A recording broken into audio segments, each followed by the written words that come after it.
that provides some insight as to you know, a lot of the considerations that go into and the effects of you know, breaking the sound barrier. Greg, that's fantastic. Also fantastic, these amazing air-to-air shots that we're getting. I mean, it's unbelievable that we're kind of looking over Geppetto's shoulder. And I'm glad to see you back with us, Nick. How are we getting these wonderful photographs? Yeah, that's right, Mike. So actually we have Starlink equipped in our Chase T38 today. We're using a Starlink mini antenna that we've paired with an aviation data plan. And it's just pretty incredible. It's such a diminutive little device that's been able to, we've done some testing in the T38, and basically we're getting broadband speeds, you know, at 0.88 Mach, 31,000 feet. It's just the capability that it's brought to the game of flight test has been pretty incredible, actually. Very surprised by the capability. But that's what's enabling these live shots of XB-1 in the air as it prepares to go supersonic. And we can see XB-1 and the Chase in the turn now, looping around towards the area where we can go supersonic. And XB-1 is a phenomenally high-performing aircraft, and yet it kind of feels that she's not climbing up at full power, which is absolutely the case because she can outperform the Chase aircraft. So Geppetto has had to throttle back a bit just to let the Chase catch up and then to keep station on him. And they're doing that now in the turn. As you can see from the indicators on the screen, 32,000 feet, Mach 0.88, and that's faster than any subsonic aircraft goes. Above that Mach number, when we go supersonic, there will be a little yellow flag pops up to tell us that we're supersonic, but that's just a TV indicator. Greg, how do we know, absolutely know, when XB-1 is supersonic? Well, that's one of the reasons that we're going all the way to Mach 1.1 today, is to make sure that we're clearing some of those transonic effects that can wreak havoc on. We believe that was a transient with the debalance on the cast. We think everything's actually okay. So, and why we're going to 1.1, make sure we make through all these transients that can cause error with the air data sensors, both with altitude and airspeed. We also have. Yeah, I think they're about to actually issue your go for Excel, so let's listen into the control room comms.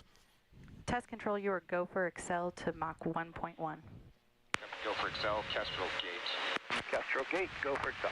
So this is the really exciting part. Watch the Mach number in the middle of the screen. Space 1, full gate. 3 engines and afterburner. Mach number's ticking up.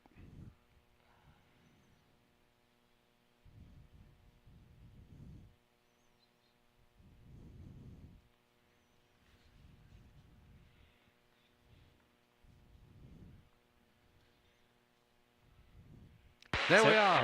XB-1 is supersonic, faster than the speed of sound. We've got confirmation from the control room that she is supersonic. What a wonderful achievement. Geppetto and the whole team know what a really historic moment this is. The first civil aircraft independently constructed that has ever flown supersonic. And Geppetto is the first pilot ever to do it. It is really thrilling moment. And we can see her right now watching it. Nick, how do you feel?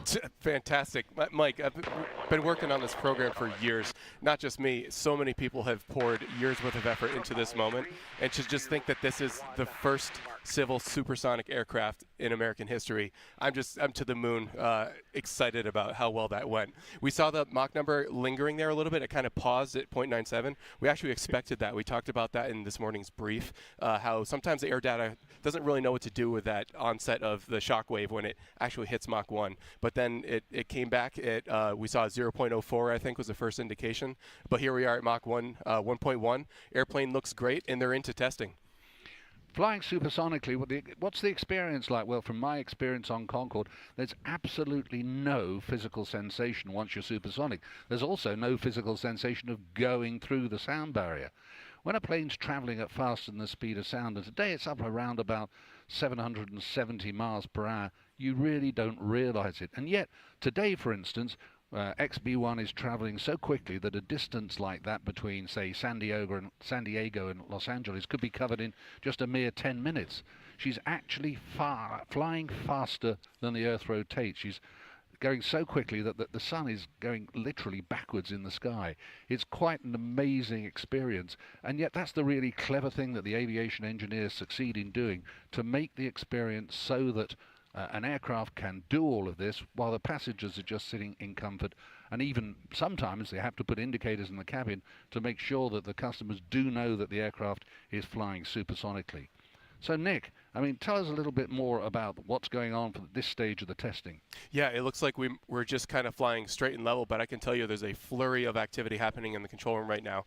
The Flutter engineers, we just activated what we call the Flutter excitation system, and the loads and dynamics team within the control room are looking at the data about how the aircraft structure, when it's vibrated, how it interacts with the airflow on condition supersonic Mach 1.1. So they're actively monitoring that we call it aeroservoelasticity, is the dynamic of the aircraft structure. That's what they're focused on.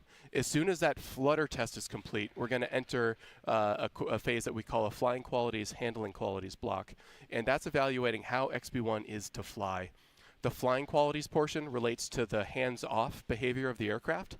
Geppetto will actually disturb the airplane and roll, pitch, and yaw, and then he'll get actively in the loop for the handling qualities block and test what it's like to maneuver. Yeah, I'll just say right now we've decelerated back from the speed of sound, and the reason I believe that is for airspace considerations, which we only have a limited amount of airspace to work with here, which kind of limits how much testing we can get done on any one pass. So the team will look at some data here and evaluate and see if we want to make another pass to get into those handling qualities evaluations. Of course, that's one of the issues, that is a very limited piece of airspace available to us, and the aircraft is traveling so quickly, it's quite normal for it to have an issue with going outside the airspace. And of course, Geppetto is fully aware of that, and so he's monitoring where he is and making real-time decisions about how to control the speed of the aircraft to remain within the airspace. So we're not quite sure yet whether we're going to do another acceleration, but the aircraft has gone supersonic, and she was supersonic for just under 4 minutes. Greg, I saw your face when we went through the sound barrier. You must be absolutely thrilled. I mean, I can't be more excited. Obviously, you know, the mission's not over yet. The real moment of relief and excitement happens when the airplane gets back on the ground. But as Nick said, we've been working on this for a real long time, and we've thought about this moment. This moment has been a motivator for us for years now, and you know, it's just, these are one of those kind of like once, twice, kind of in a career moments if you're lucky.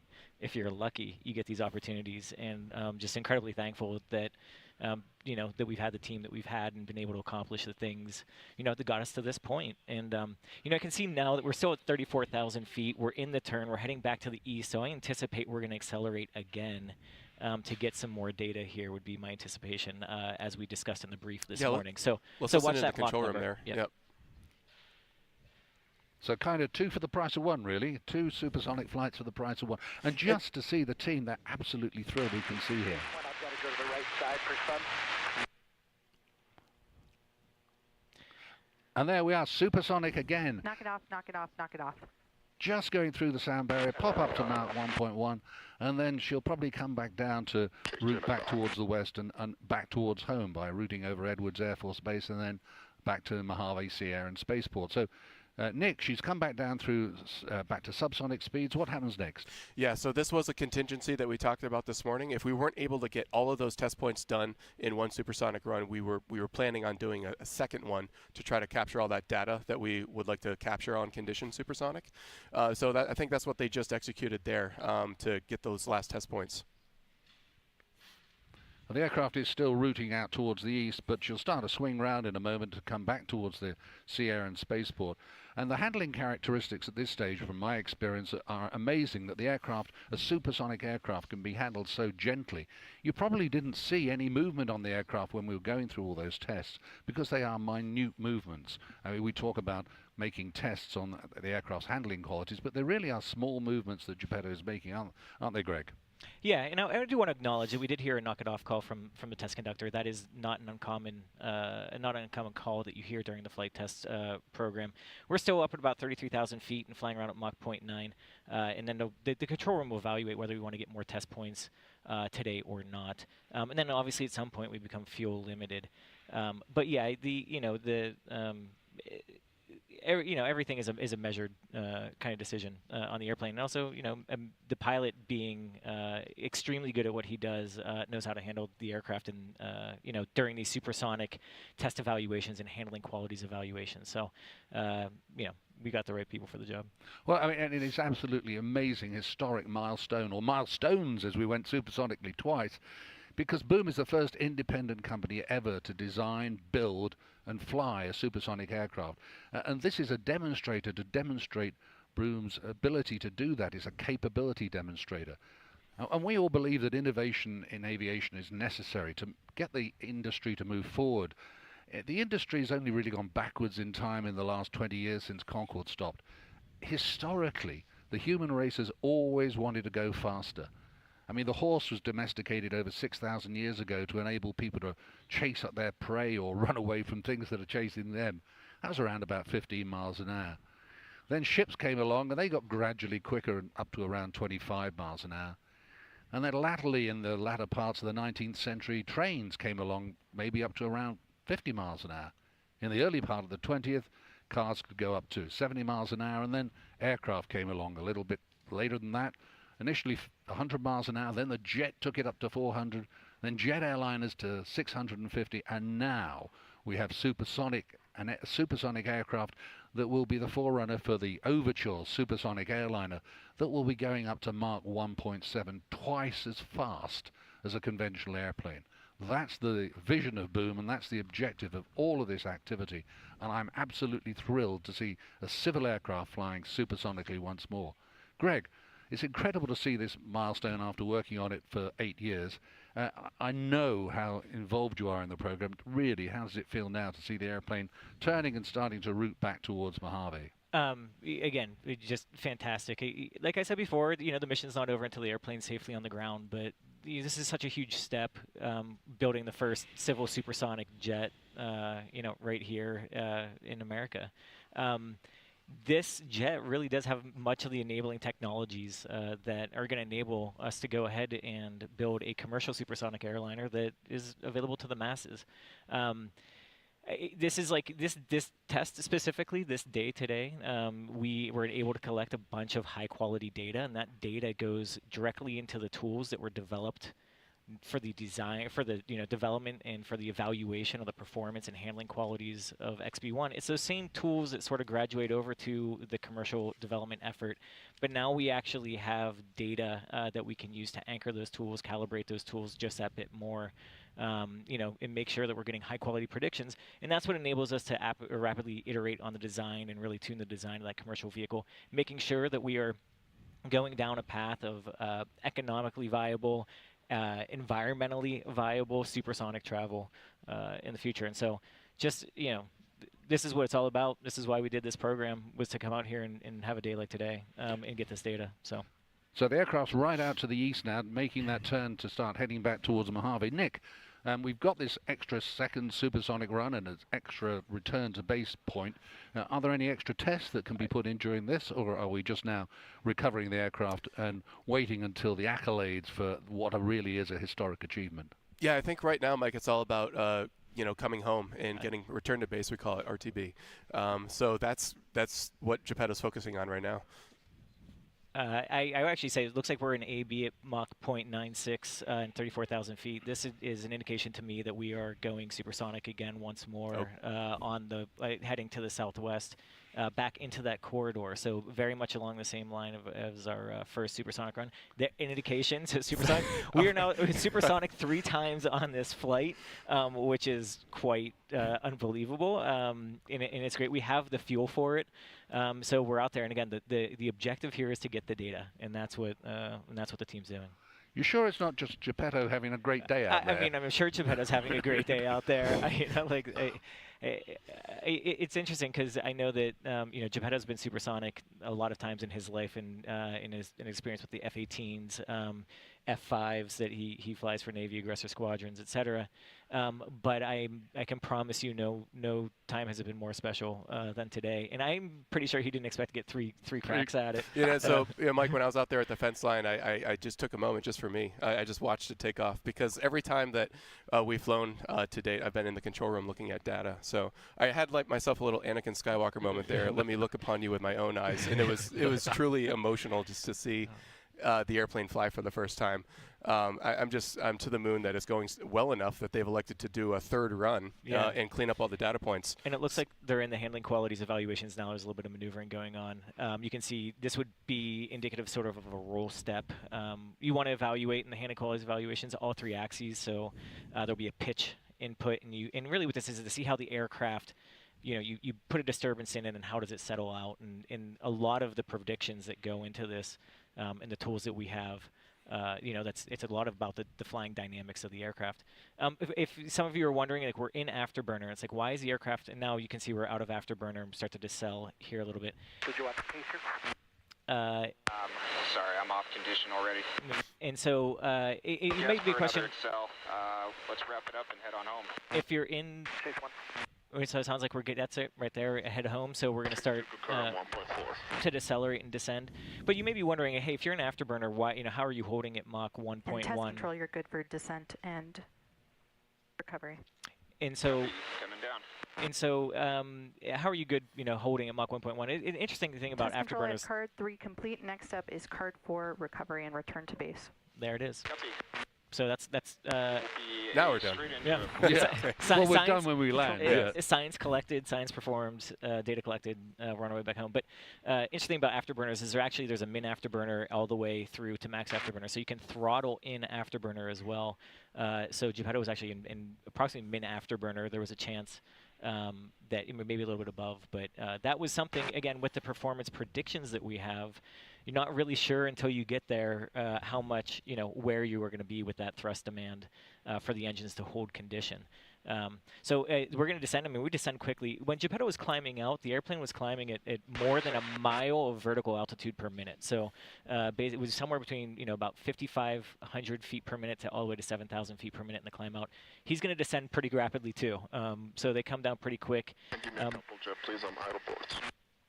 And so, and again, it's about asking if we're going to Mojave or managing airspace. So. Yeah, and Greg, actually, we've seen on earlier test flights, if you remember, XB-1 actually outclimbed a T-38. Yeah. XB-1 had its gear down. The T-38 had its gear up, and XB-1 outclimbed it. Yeah. So XB-1 is a performant airplane, and it's just been the highlight of my career to participate in this flight test program. It's such a cool aircraft. And of course, that's why I consider it Geppetto throttled back a bit on the climb so the other two aircraft could keep up with him. Absolutely. That's not an issue going down, of course.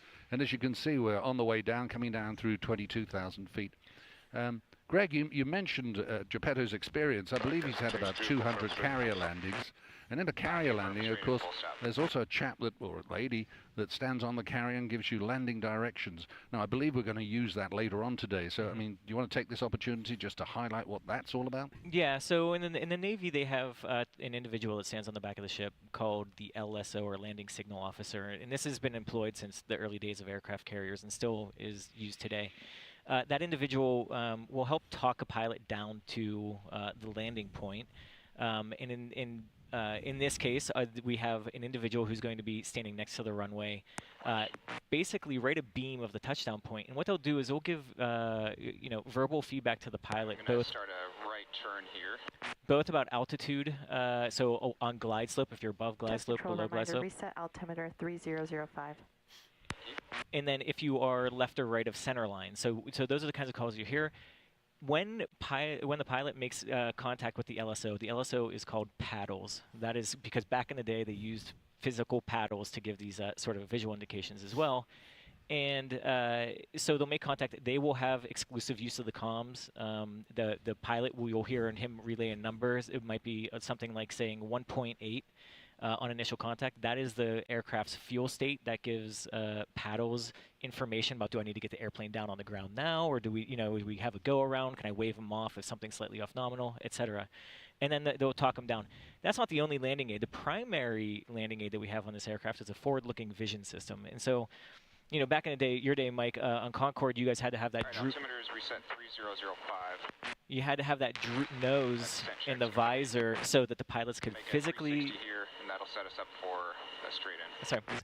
So if we could physically see the runway, and have visual contact with the runway, because XB-1, much like the Concorde, when flying on approach at slow speeds, they're very nose high, even though they're descending. So that nose is sort of in the way and blocks the runway. So we actually have 2 cameras on the nose gear. So when the gear come down, the pilot will have the use of these cameras. The cameras are purely redundant. So if there's any, we have an issue, if there was in the way off chance that we ever had a bird strike, if one of them hit a camera, we'd have a second camera there that the pilot could utilize. And so basically, if Geppetto on approach could see through the airplane, he would naturally be looking down through his multifunction display, and that's where the camera displays. And so he is actually flying on a video screen. We expect a fuel low momentarily. Continue. And that is one of the that is one of the technologies that will carry over to the Overture aircraft as well. Cuts out a lot of weight, a lot of complexity with having a giant mechanism just to move a nose. Now we have high resolution displays and small cameras. So of 170. Thanks, Greg. Nick, we just heard the control saying we had a fuel low warning. What exactly does that mean? Yeah, so that's just an indication that he's on the last remaining fuel tank. So there are 5 fuel tanks in XB-1, and this is expected. This is par for the course. But he's on his main tank, which is the largest tank in XB-1 and holds the most amount of fuel. And he's burned the peripheral tanks, and this is the tank that we typically land on. We like to be on that main tank with approximately less than 2,000 pounds of fuel for landing. XB-1 can land heavier than that, but it's just it's more load on the gear.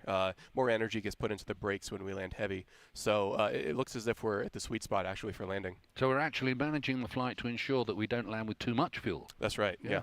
Okay. And you'll see when XB-1's on final approach just how nose up she is. Of course, there's also the conventional instrument landing system that'll help Geppetto, but what's going through his mind right now, I wonder? Well, I kind of guess he won't be thinking too much about the excitement of 3 supersonic dashes. He will be later. He'll be concentrating now on getting the aircraft lined up on the center line on the correct descent path.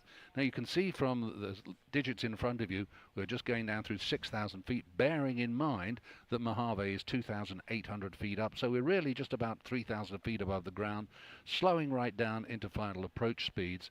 And of course, accompanied still by the 2 aircraft accompanying the chase aircraft, and that's what's giving these wonderful pictures.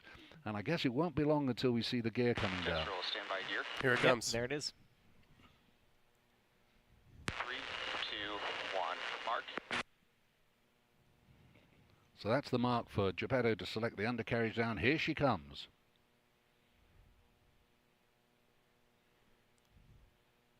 And we'll get verification from both Geppetto and the control room here.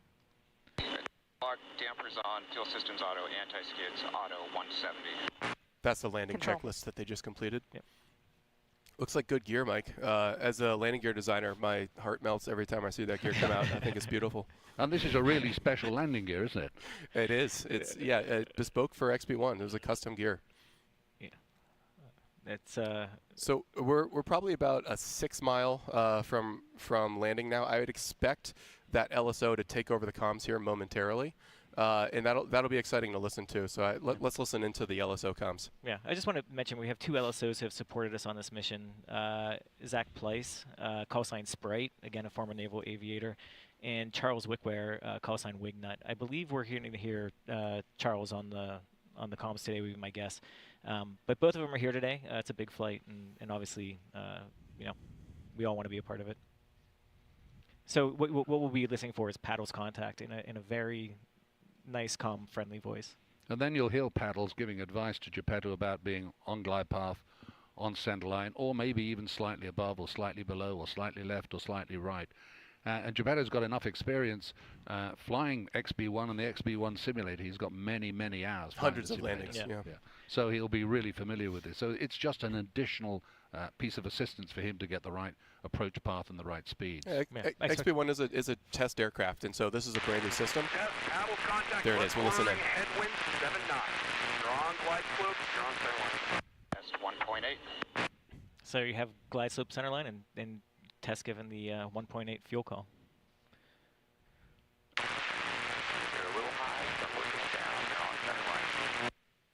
And you can see there like a difference between the angle of attack of XB-1 versus the Mirage next to it. A little high coming down on center line. Like those airplanes are flying the same speed, both in the same descent, and and one of them is substantially nose up. High coming down on center line. That high angle of attack, a characteristic of the Ogive Delta wing. Concorde had a high landing angle of attack. Very similar to that. Approaching glide slope, you're on center line. There's glide slope, you're on center line. On glide slope, on center line. On glide slope, on center line, 50 feet. On center line, 40. On center line, 30. 20, 10, 5, 3. And she's down right on the numbers. Absolutely beautiful. Right on the numbers, right on the center line. And I'm going to turn around and watch her roll out down the runway. What a beautiful sight, and what a really successful day. Good brakes. Awesome. Getting a little bit of a flyby from the T-38 and the Mirage F1.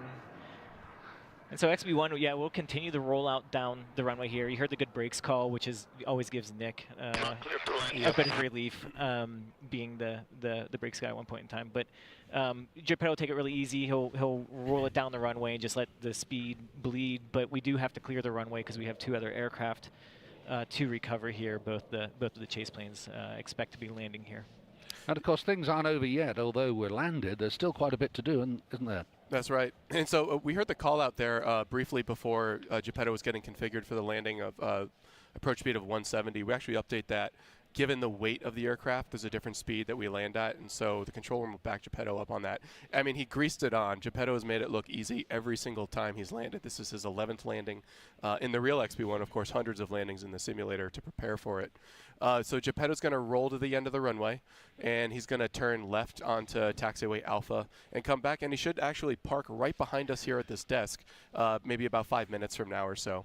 After that, there's a standard checklist that he'll execute to safely and properly shut down the airplane. And after that, you'll see the crew chief, Kurt, will probably, and his team will swarm the aircraft, perform a series of inspections on the airplane, make sure everything looks good. You'll also see somebody connect a data cable, an Ethernet cable, right in there to the side of the airplane. And that's the most important part right there. After the safe landing is assured, it's all about, show me the data. We just collected some really valuable data, and I can't wait to get my hands on that data. The entire control room team is going to spend several days poring over the data that we collected here during today's flight, and they're going to be checking the actual performance that was demonstrated against what our models predicted and how we expected it to fly. And it's really the confirmation of our tools that enabled us to predict the performance of a supersonic airplane, validated against actual flight test data. That's the whole point of doing flight tests right there, is to prove that your ability to design and build and predict how an aircraft is going to perform, that's actually true. And so we've got our litmus test here today, our proof data that we'll use to inform future efforts on Overture. And of course, in the airline world, after you've landed, it's important to get to the terminal as quickly as possible, get your customers disembarked. You don't want to be wasting time, but it's not quite like that today, is it, Greg? No. I mean, for a start, we've got to get down to a minimum fuel, but there are other things that need to be done. Yeah, and so we choose to get down to a minimum fuel. It makes it easier on the maintainers. It makes it easier to turn the airplane around. But yeah, again, like we said, we go through this checklist just like we do prior to flight and in the pre-flight and even in flight.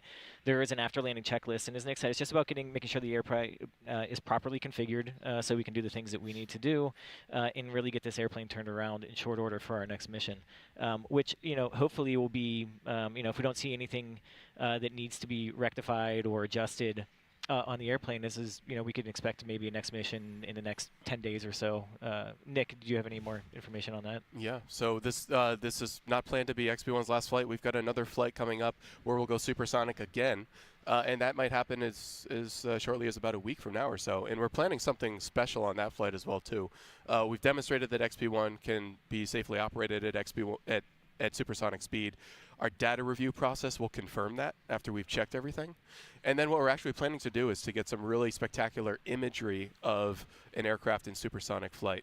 The details will be announced on that pretty soon, but what we're looking to do is actually capture some special type of photography called Schlieren imagery, and that allows us to actually visualize the shock waves that are coming off of XB-1 while it's supersonic. That's what's in store for our next flight. And you can see the video pictures of XB-1 taxiing in, and we can hear her here. Yep. And shortly we'll be able to see her coming in, and here she comes. Let's just watch XB-1 taxiing in.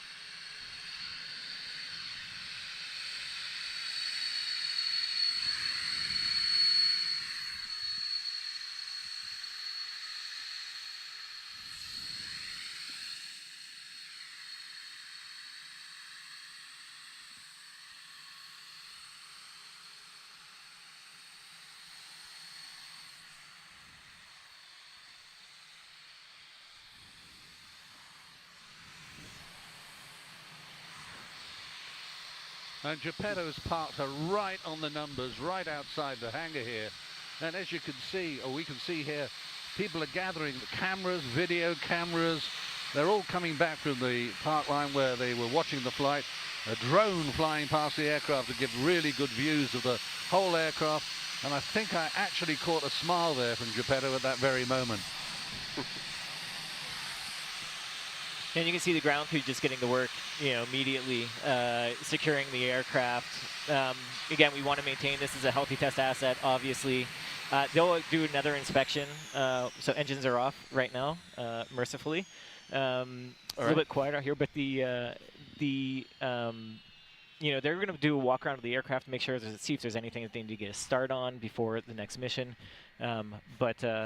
And yeah, they're on their way over there. I think this actually is going to conclude my portion of the broadcast, but I do want to. I have a couple of thank yous that I want to say first. Mike, incredibly appreciative of you coming out and spending your time with us here today and participating in this event. But not only that, obviously you've been an advocate for this mission and a friend of this company for an extremely long time. And you've been super helpful in just, you've given your time to us, and I can't thank you enough for your participation. I also want to thank Blake. Obviously, without Blake giving us the opportunity, trusting in us to do this mission, none of this would be possible. And so I wouldn't be here today if it wasn't for Blake Scholl and Boom Supersonic. So incredibly thankful for, again, like I said, his trust in us and providing us this opportunity to go out and do what we did today. I want to thank a whole bunch of folks who participated in this program. We've been working on this plane for a long time, and there's members of the team who made significant contributions to the aircraft who are not able to join us today. And I really just truly want to say thank you to them, and I hope that they understand the impact that they've had and can feel a part of the success and celebration that we're going to have here. And then lastly, it's been a long time. We've had a lot of families who have had members of those families out here in Mojave supporting flight tests for the past year and a half. And I know it's been hard for those families, and I'm so thankful that they've been able to support our crew and kind of, keep things together while we've been out here chasing our dreams. And again, I'm just incredibly appreciative of them, and, they have as much credit and success in this as we do. So just want to thank all those families of our crew members here today. Well, thank you, everyone. Oh, thanks very much indeed, Greg. I know how heartfelt that is. I'm just being here for a few days this week, seeing the bonding between the teams and how really proud you are and how really proud they all are of what's been achieved today. It is a wonderful team achievement and a great pathway to Overture aircraft. Overture, the planned supersonic airliner of the future.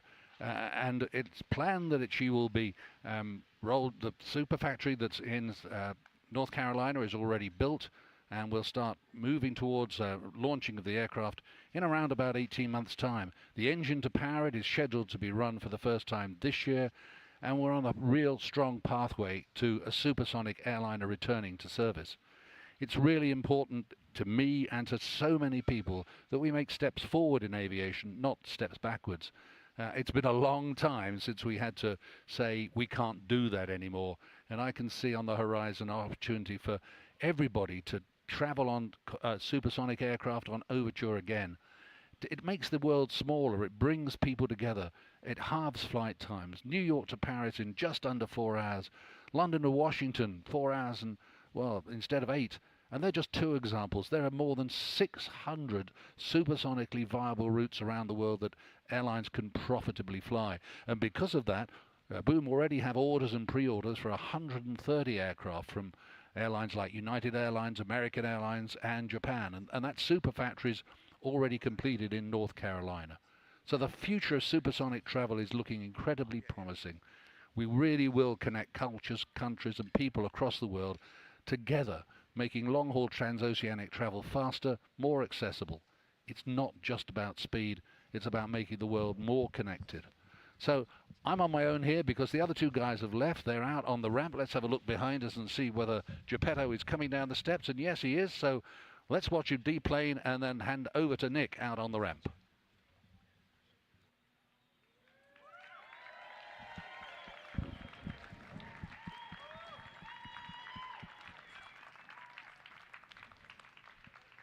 And there's that moment. I don't know if you can hear me on the mic, but Geppetto just stepped out of the cockpit, getting that hero shot there, coming down the ramp. And our CEO, Blake Scholl, is about to meet Geppetto and shake hands after a successful mission.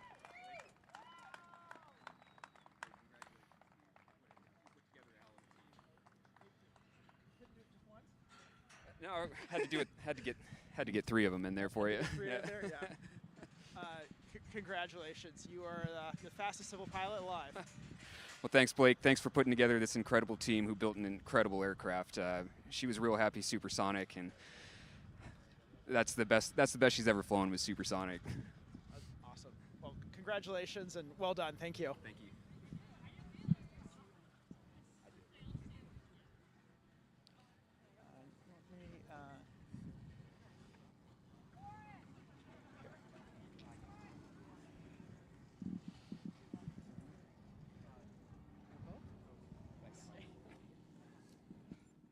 Cheers. Cheers. To many booms to come.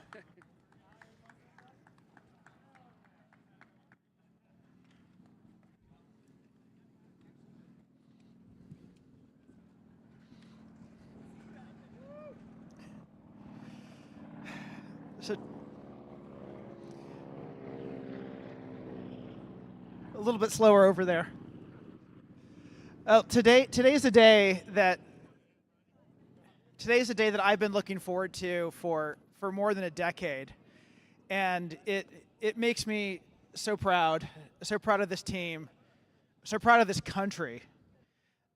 America is the only place where a relatively small band of people can decide to do something and just go do it. And today we did. This afternoon we get to celebrate. Tomorrow we're back to work because it's time to go big.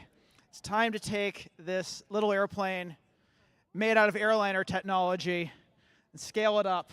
It's time to bring supersonic flight back. It's time to bring it back for all of us. It's time to bring it back in a mainstream way. And we're not going to stop. We're not going to stop until everyone can benefit from this. From the president to every family, to make the world a smaller place, to bring humanity closer together. Let's make America boom again. Thank you very much.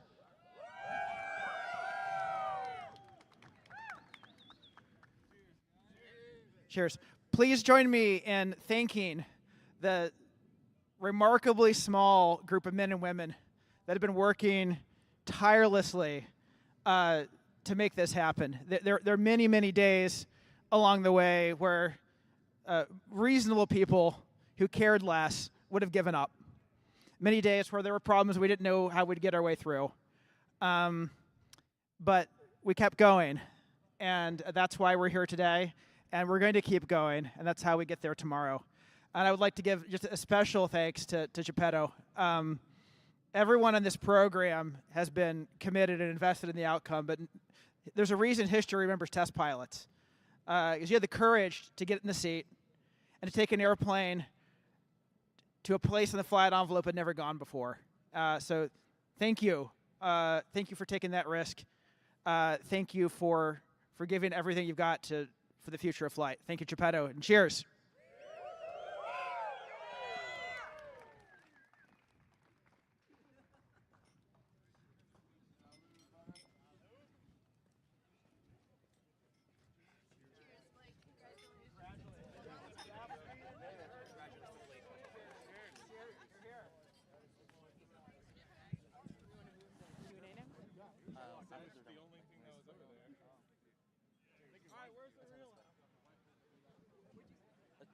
You want to head this way? Are you ready? Yeah, we should, right? Yeah. All right,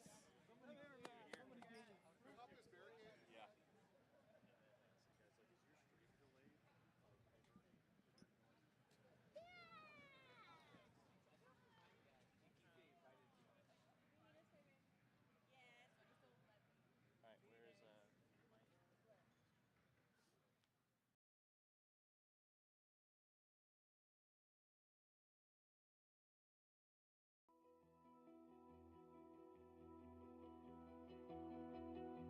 being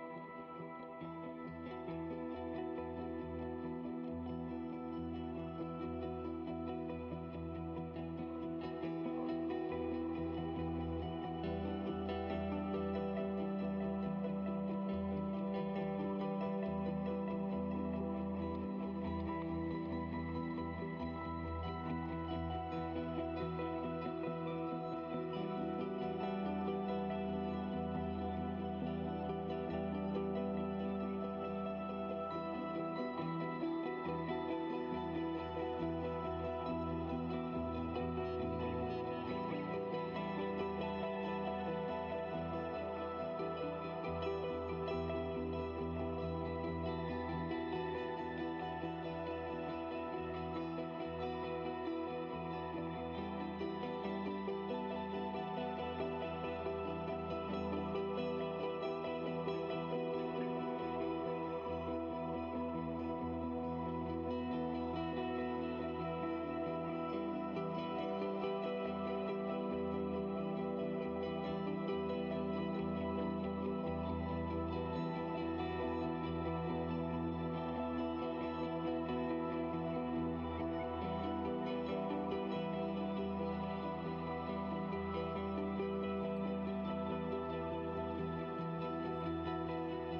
For those of you joining us, my name's Mike Bannister. I used to be the British Airways chief pilot for Concorde, flying supersonically for 22 years. So I kind of got a feeling about what's been going on today.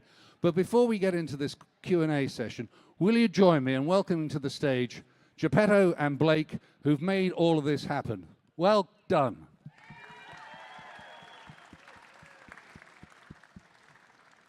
Fantastic, guys. Up here with me, Blake Scholl, the founder and CEO of Boom Supersonic, and Geppetto, who flew the aircraft today. So the dead simple question to start off with, Geppetto, is how do you feel? Well, not sure my brain's fully caught up with me yet. I think it might still be flying supersonic. A little bit shaky, just excited to be here and grateful to be a part of this team. And you enjoyed it so much you had 3 goes. Yeah, that was a contingency that we had briefed. If we didn't get everything we needed on one supersonic run, then we briefed that we'd be able to turn around and do it again. So I don't think anyone in the control room was surprised. It wasn't exactly the plan, but we had it was a backup plan. And Blake, this has been your brainchild. It's been your baby for the last 10 or more years. How does it feel to see this coming to fruition right now, right here? It's a little surreal, if I'm being honest. I think it's still sinking in. There were so many days on the road to today where it wasn't obvious that we would get here, and here we are. And I just feel really proud, feel really grateful, and I feel really determined that we're going to keep doing this until supersonic flight's way less exciting because it's just the normal way we fly. Geppetto, back to you. When I was in amongst the crowd just now, one of the people out there asked me, how does it feel to fly supersonic? So how does it feel to fly supersonically 3 times in one go? Well, it's always exciting. There's something special about going faster than the speed of sound. I'm sure you remember your first time going supersonic, right? It was probably in an airplane that had done it before. Yeah, so so was mine. But I remember that feeling like as I was getting ready to push the throttles up for the first time in an F-18 Super Hornet, and like it felt like I was climbing up a roller coaster. Like I know I'm going to be okay. Like my brain knows I'm going to be okay, but am I really going to be okay? Is everything really going to be okay? So push the throttles up, and then you see the Mach number finally tick over to Mach 1, and you're like, well, is that it? Is that really all there is to it? Today was a little bit different than that. This was the first time that the airplane had never done it before, and certainly our models and our data had indicated that it was going to be safe, it was going to be predictable, and it was going to be easy. But you don't really know until you push the throttles up and you go for it. Today I was pleasantly surprised that it was actually safe and easy and predictable. I'm sorry, I was not surprised that it was safe. There was no doubt in my mind that was going to be the case, but it was smooth, it was predictable, and it felt great. If I remember what you said yesterday, you said you were more nervous about the press conference than the flight. 100%, yes. Quite rightly. I was very jealous thinking of you flying the aircraft because it was absolutely fantastic. But to put it in context, I mean, we talk about the first supersonic flight of XB-1, but Geppetto is the first pilot ever to fly an independently developed civilian aircraft supersonically. This just has never happened before. Well, thank you, Mike. If I could just point out that this isn't my milestone. This is the team's milestone. Like everyone at the company, Blake having the courage to actually make this happen, to put yourself out there and start a company with this seemingly impossible goal. But everyone from Jordan Rosas, who kept us fed and happy, and Steve Graziano, who installed all the rivets. And especially even Doc Shoemaker, who built this incredible culture of safety and flight test. This is everyone's milestone. I was just lucky to be the one to push the throttles up. I've been lucky enough to be close to Boom for some time now. One thing that strikes me, Blake, is your ability to gather around you all the right people, the key real experts in every field. I mean, tell us something about that, how you do it, and how you got this sensational team working for you and with you. So if I think back to the earliest days of starting the company, I would tell people that I wanted to build a supersonic jet, and I could always tell the first question was, and people didn't always say it out loud, but the first question was always, are you crazy? And if I could convince people that the answer was just maybe no, then the next question was, how do I get involved and help? And I think the mission is what really makes this possible. The world needs supersonic flight. Passengers deserve it. Airlines need an alternative that's better. America needs to build the next generation of airplanes. And the significance of the mission is what causes great people to come and be part of this. Whether it's the Geppetto and Doc, who flew the airplane for the first time, to the engineers that designed it, the technicians that put it together, the investors that did what their peers said was crazy and backed us, to the airlines like United, who put a deposit down before we'd even flown XB-1, and American and Japan Airlines, who was the first airline to back us. And why? It's because everybody wants supersonic flight. And it's not easy, but it is possible. And if we gather just the very best people in the world, we can do it. And of course, there have been so many naysayers who say it can't be done. But you guys have proved, and your team have proved today, that it can be done. So, Geppetto, when you're flying the airplane, how much goes through your mind about how this really is a step forward to the future, to the next big step forward with Overture? Is this part of your consideration? While I'm flying the airplane, certainly not. This is flight test. You know, there's too much going on. I'm just very focused on what the airplane is telling me. Working with the control room, like am I doing what I'm supposed to be doing? Managing the fuel, managing the airspace, and just making sure that we have a successful event. None of that's going through my head during while we're flying. But after you've flown, I guess you think about it. We were talking earlier on the broadcast about this is not the last flight of XB-1. What are the plans for the next flight, Geppetto? Well, we're planning on flying it one more time, and the next flight obviously will be supersonic. And we're working with NASA on something that I'm pretty excited about, which should hopefully produce some pretty exciting imagery. And Blake, the next steps for Boom Supersonic. Tell us a little bit more about Overture in the detail and Symphony, the engine. Yeah, well, it's what we have that's so special in XB-1 is a supersonic jet made out of airliner technology. And I think one of the things that surprises people the most is we really didn't invent anything. This is really 20-year-old 787 level technology deployed in service of a different goal. And we started out with kind of a sketch of Overture. We didn't even know it was called Overture yet.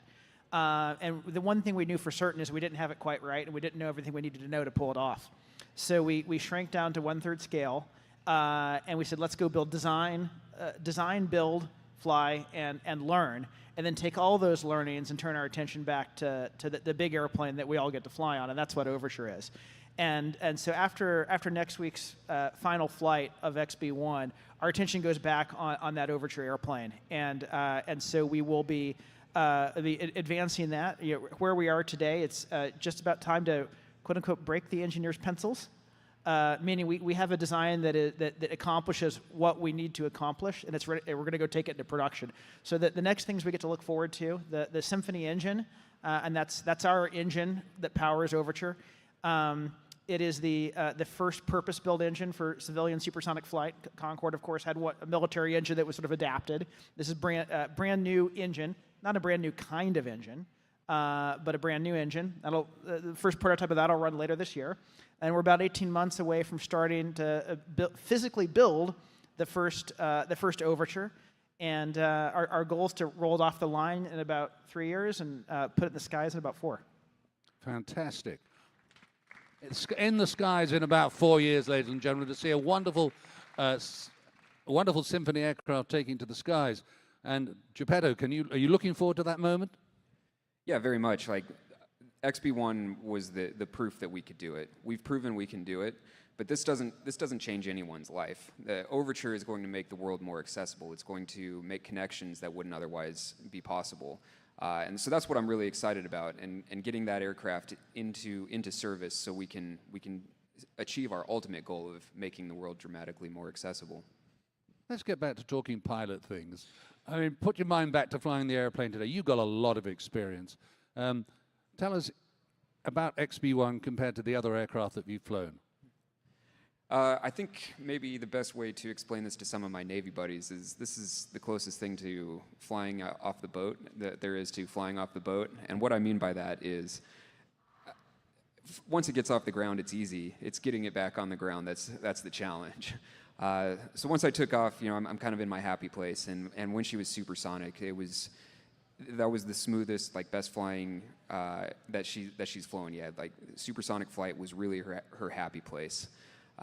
She really liked it there, and it was a real dream to fly XB-1 supersonic. Landing is always a bit of a challenge, and today was no exception. Landing off the forward-looking vision system or our augmented reality system, something I practice a lot in the simulator, and I'm grateful to Zach Pleiss, Wingnut, and Charles Wickware, Zach Pleiss, Sprite, and Charles Wickware, Wingnut, as our landing signal officers who helped me get back on ground every single time safely. Well, we could see from the outside, and you got it absolutely on the numbers, in the place, right time, bang on the center line. So what a great job for you and all those around you. Blake, you touched on the future. There have been a lot of naysayers about the future of supersonic aircraft, and yet you're convincing people that it's doable, and you're convincing people that it will happen, and you've got now this demonstration of your capability. How do you continue to convince people that this is the future? We just need to keep doing it. You know, there's always going to be naysayers, and but they don't make the future. We get to choose to do that, and I think that the history of flight is just such a poignant example of how that really works. You know, of course, the first airplane was built by bicycle entrepreneurs. In no way, shape, or form were the favored team or had the resume to do this. And and shortly before they did, the naysayers were saying it'd be a million years before we ever had an airplane. But they pulled it off, and then we had a half a century of just really steady progress and speed. We had Concorde, and then we kind of lost our way. And the future, the future is not automatically better. Somebody has to make it better. And I think, and that's why I'm grateful for the opportunity, for the team, for the support. And success is absolutely not guaranteed. Overture is very, very much harder than what we flew today. And it will not be a straight line path from here to success. There'll be twists and turns, there'll be setbacks. It's virtually guaranteed. But the important thing is not giving up. And maybe one day we'll have a skeptics flight across the Atlantic. And would you like to compare for us your philosophy within Boom Supersonic about how to go about building exciting airplanes compared to the legacy major aircraft manufacturers that are out there right now? Do you do it the same way, or do you do it differently? We think we should do it faster and better. In the 40s, 50s, 60s, airplanes were developed very, very rapidly compared to what they are today. And yet today we have better technology and better tools than ever before. And yet the safety bar has come way up. And I think it's our job to figure out how to move fast while also staying safe. And we've learned a lot on the XB-1 program about how to do that. About how to build a culture of safety, but also what other things go into the process that cause us to be slow or enable us to move fast. And it's easy to look at XB-1 and see a beautiful airplane. I look at it and I see a lot of lessons learned, not just the technology of the airplane, but how we went about it. And I believe small, mighty, vertically integrated teams can do things that the big guys wouldn't even attempt. And that's our future.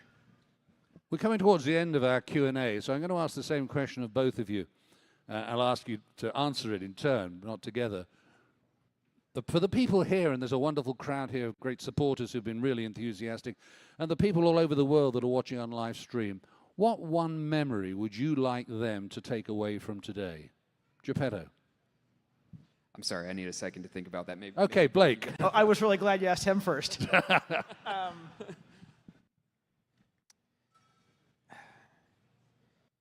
I don't know if it's about today exactly for me.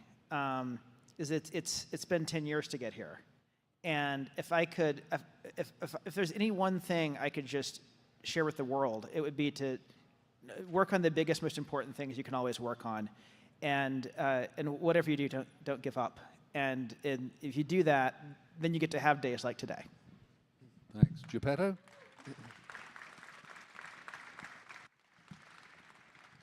I think that what I will remember and what I hope other people take away from this is that what a small team of really dedicated people can make happen. Fantastic. Ladies and gentlemen, Geppetto and Blake.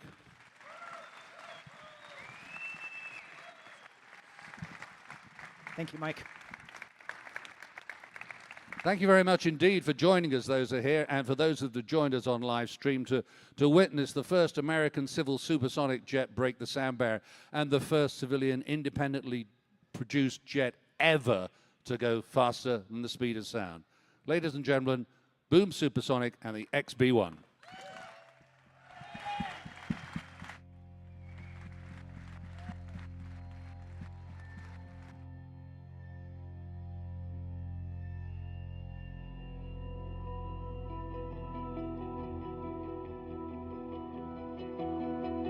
Thanks very much, everyone. That's really kind of you. Appreciate it. We signed out of our live webcast.